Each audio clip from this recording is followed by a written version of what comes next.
All right. Good afternoon. Um, this is a bit of a recap and a recording for those of us who find ourselves in quarantine. Just trying to make sure we're all on the same page when it comes to the starting point for what is a human person, what is humanity.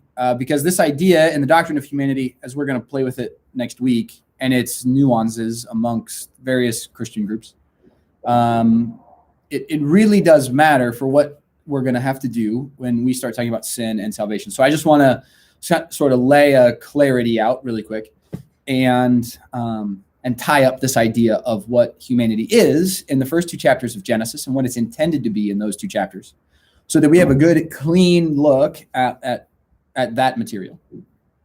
So when we look at Genesis chapter 1, we recognize that humanity is the image of God. And that image, that imago Dei, is male and female. It's a plurality in unity. Humanity is meant to be unified, but made of multiple individual human beings. And so God created them, male and female. He created them in his image and in his likeness. So like God is a unity, plurality, a plurality in unity. He is Father, Son, and Holy Spirit, the one Godness, but three persons. Humanity is meant to be a unified humanity made of individual humans. That's the first and the primary, that's the biggest thrust, I think, of Genesis chapter 1. In Genesis chapter 2, the story continues. And the story continues by narrowing its focus and by zeroing in on the human. And I'm going to try and distinguish some of this. So the Hebrew word for human or the human or humanity is Adam. From it, we get the name Adam. It is ambiguous whether or not the text intends Adam to be the name Adam, or intends it just to be the human, until we get to male and female in Genesis 2, where the man says, "This is woman," right? Bone of my bone and flesh of my flesh, because she was taken from he, right? Woman, Isha, was taken from Ish. Isha is the Hebrew word for woman. Ish is the Hebrew word for man. So we've got this sort of working. So here's the deal. We have, in Genesis chapter 1, we have an overview. Humanity is made in the image of God, male and female. A unity, but a plurality. In Genesis 2, we zero in on the creation of the human and that human's partner, Adam and Eve, as we will know them by name. So when we look at Genesis chapter 2, we see that humanity is made out of the dust of the ground and is given the breath of life, and this is what makes that humanity a living creature, okay? So humanity is a living creature. Humanity, again, is a plurality in unity. And we see that most clearly at the tail end of Genesis chapter 2. So if we are looking at Genesis 2, which I have pulled up and we're looking at here, and we go down to verse 18. Throughout chapter 1, we've been told that God's creation is good, or at the very end, after he makes human beings, we're told that the creation is very good. And up until verse 18 of chapter 2, everything about this creation is good. But in verse 18 of chapter 2, we are told that this is not good. And the thing that's not good is that the human is alone. We have one human, Adam, and Adam is alone. And it is not good that Adam is alone. So God parades the animals to him, and God and Adam name the animals. And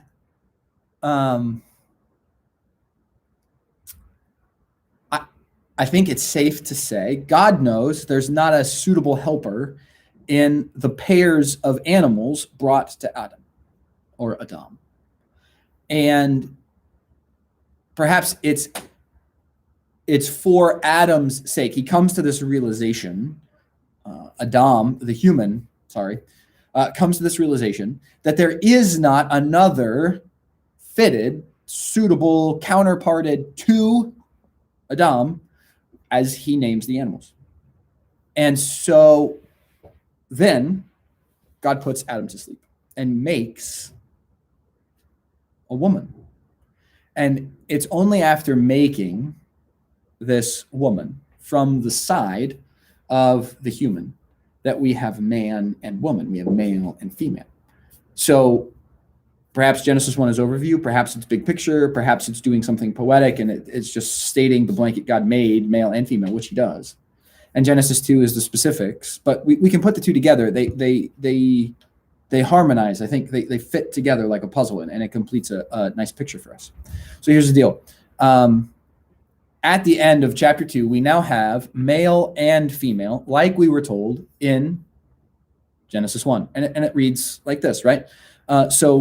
God made woman and brought her to the man. And then the man says, "This is bone of my bones and flesh of my flesh. She will be called woman, Isha, because she was taken out of man, Ish."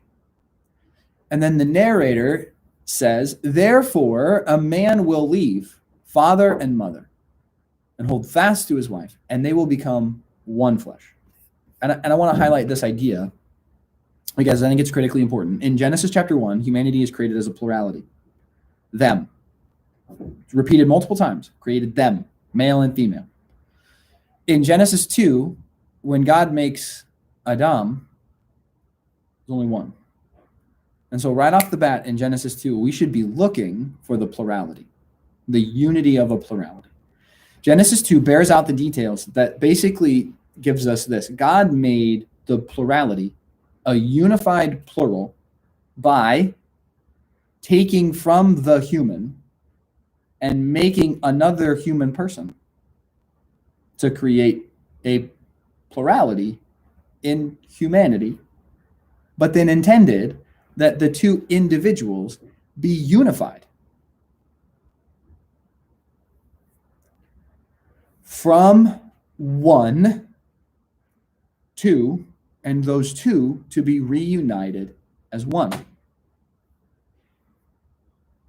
There is not one suitable, fit, counterparted to the human until Isha is made from Ish, until woman is made from man. And now there's a counterpart. Now the genders that we've talked about in Genesis chapter 1 and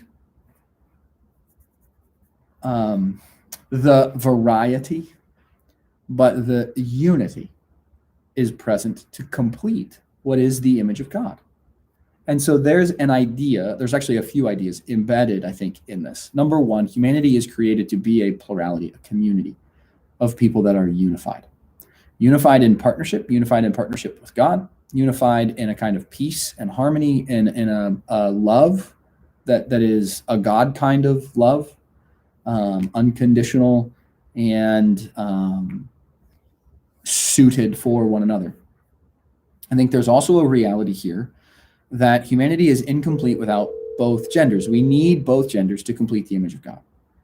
And in doing so, then God sets a paradigm for marriage and the Christian understanding of marriage here, where a man and a woman come together and become one flesh, from a plurality to a unity of humanity. And this is a paradigm that's going to carry a great deal of weight as we walk our way forward. Okay. And I think this idea of a plurality that becomes unified is a reflection of this idea of the Trinity, where God is a unified plurality. He is a plurality in unity. He is one essence in three persons. That, I think, is part of the idea here in one flesh of Genesis chapter 2. Okay, just a short recap. We will pick up there on Monday All right. Have a good weekend, guys.